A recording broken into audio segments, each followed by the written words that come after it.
बच्चों, welcome back to ज्ञान विपांशु classes. आइए आज आपको एक बहुत इंटरेस्टिंग टॉपिक लेकर आए हैं, भारतीय स्वतंत्रता आंदोलन के प्रमुख वचन एवं नारे। आप हंसते हंसते खेलते खेलते देखिए कैसे याद करते हैं जो हमारे कथन हैं और वचन हैं और नारे। देखिए, स्वराज हमारा जन्मसिद्ध अधिकार है। स्वराज हमारा जन्मसिद्ध अधिकार है। तो बच्चों यहाँ देखिए, स्वराज हमारा जन्मसिद्ध अधिकार है। यहाँ पर एक शब्द आया है जन्म, और जन्म जब होता है तो बच्चे को क्या कहते हैं?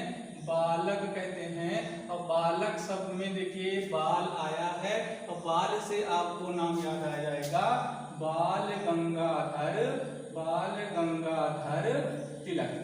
देखिए कितना अच्छा लगा होगा।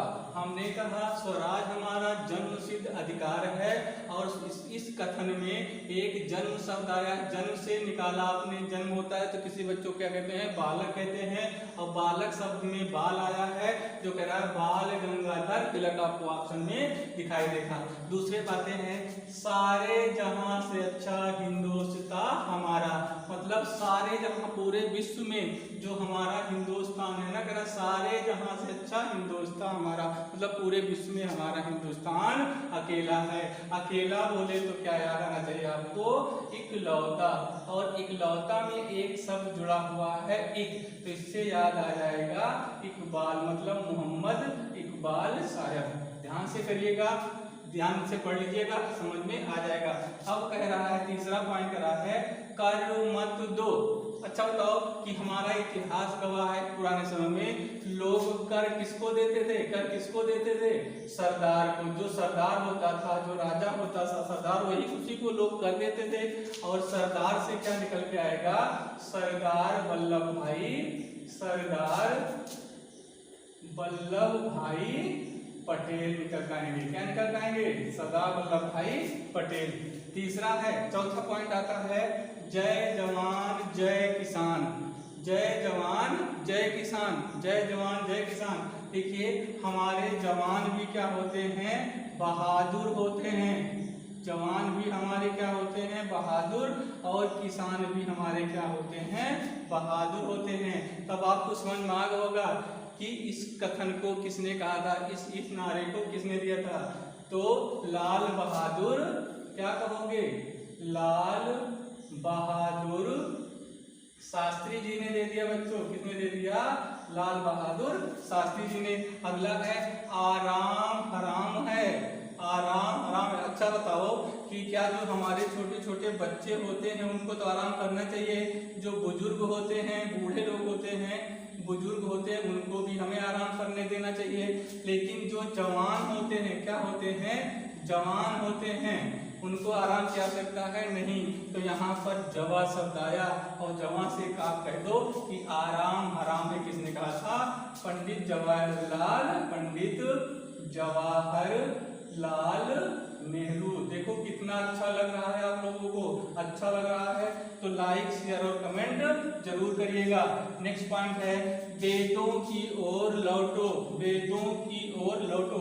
अच्छा बताओ, वेद का अर्थ क्या होता है? ज्ञान। ध्यान से सुनिए, वेद का अर्थ क्या होता है? ज्ञान। और ज्ञान की देवी किसे कहते हो? सरस्वती अम्मा को। किसे कहते हो? सरस्वती अम्मा को। अब सरस्वती किसके नाम में है? तो आप कहोगे दयानंद सरस्वती। देखो अच्छा लगा कि नहीं लगा बच्चों? बहुत अच्छा लगा होगा। आशा करता हूँ कि आप लोगों को बहुत ही अच्छा लगा होगा। आइए आगे देखते हैं, सातवां पॉइंट देखते हैं बच्चों। जैसे लिखा है सुभाष चंद्र बोस जय हिंद का नारा बोलते हुए दिल्ली गए।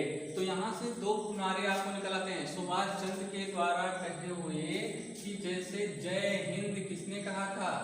जय हिंद का नारा किसने दिया?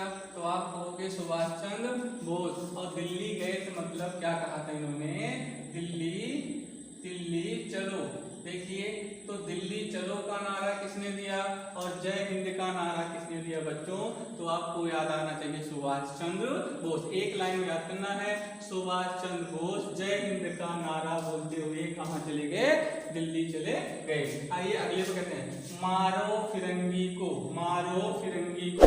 तो भाई देखो, जब सब कुछ हमारा मंगल होगा, मंगल मतलब ठीक ठीक होगा, जब कुछ हमारा सब कुछ ठीक ठीक होगा, मंगल होगा ना, तभी तो हम अपने दुश्मनों को मार पाएंगे। तो मारो फिरंगी को किसने कह दिया? मंगल पांडे जी ने कह दिया। किसने कह दिया? मंगल पांडे जी ने कह दिया। आगे आते हैं, जय जवान जय किसान जय विज्ञान। जय जवान जय किसान जय विज्ञान। बताओ, हमारे जवान हैं, किसान हैं, ये तो सब कहते हैं कि चलो हम झाड़ फूक करवाएं, लेकिन हमारा विज्ञान क्या है? अटल है। क्या है? अटल। बीमार होता है किसान के यहाँ तो ज्यादातर उसके पास पैसे नहीं होते, तो क्या कहता है? चलो भाई किसी ओझा के पास चलते, झाड़ फूक करवा लेते हैं। इसी प्रकार हमारे जवान भी करते हैं। लेकिन मेरा विज्ञान ये झाड़ फूक पर नहीं आता है, विश्वास करता। वो क्या है? अटल है कि हमें दवा बनाना है। अब अटल से आपको नाम आएगा अटल बिहारी वाजपेयी जी। अटल बिहारी वाजपेयी जी की बात आएगी तो हमें आसानी से समझ आएगा, जो हमारे पूर्व प्रधानमंत्री भी रह चुके हैं। अगले बातें हैं, हे राम या भारत छोड़ो का नारा किसने कहा था? तो जाहिर सी बात है हम याद करेंगे महात्मा गांधी जी। किसकी बात आएगी? महात्मा गांधी जी की। और इनकलाब जिंदाबाद का नारा किसने दिया था? इनकलाब जिंदाबाद का नारा किसने दिया था? तो बच्चों आप बताओगे ना, भगत सिंह ने दिया था। किसने दिया था? भगत सिंह ने दिया था। ऐसे बहुत से बच्चे हैं नारे कथन जो आप याद करोगे। जैसे है क्या कि सरफरोशी की तमन्ना अब हमारे दिल में है। सरफरोशी की तमन्ना अब हमारे दिल में है। देखना है जोर कितना बाजुए कातिल में है। आप लोग इसको कमेंट बॉक्स में बताना कि इसको किसने कहा था। सरफरोशी की तमन्ना अब हमारे दिल में है, देखना है जोर कितना बाजुए कातिल में है। बच्चों आप लोग इसको कमेंट बॉक्स में लिख करके आप कमेंट जरूर करिएगा। अगला किसने कहा था? मेरे शरीर पर पड़ी लाठी की एक एक प्रहार अंग्रेजों के ताबूत की कील साबित होगी। इसको किसने कहा था? तो आप कहोगे लाला लाजपत राय जी ने कहा था। और कब कहा था? जब साइमन कमीशन का क्या हो रहा था? विरोध हो रहा था। अगला बताइए, who lives if India dies किसने कहा था? Who lives if India dies किसने कहा था? तो आपको याद रखना है पंडित जवाहरलाल नेहरू ने कहा था। अच्छा, साम्राज्यवाद का नाश हो किसने कहा? तो किसने कहा था? भगत सिंह ने कहा था। आशा करता हूँ कि आज का ये चीज आपको बहुत अच्छी लगी होगी और आशा करता हूँ कि आप लोग सब्सक्राइब, लाइक और शेयर जरूर करेंगे और कमेंट करना नहीं भूलेंगे। Thank you for watching my video.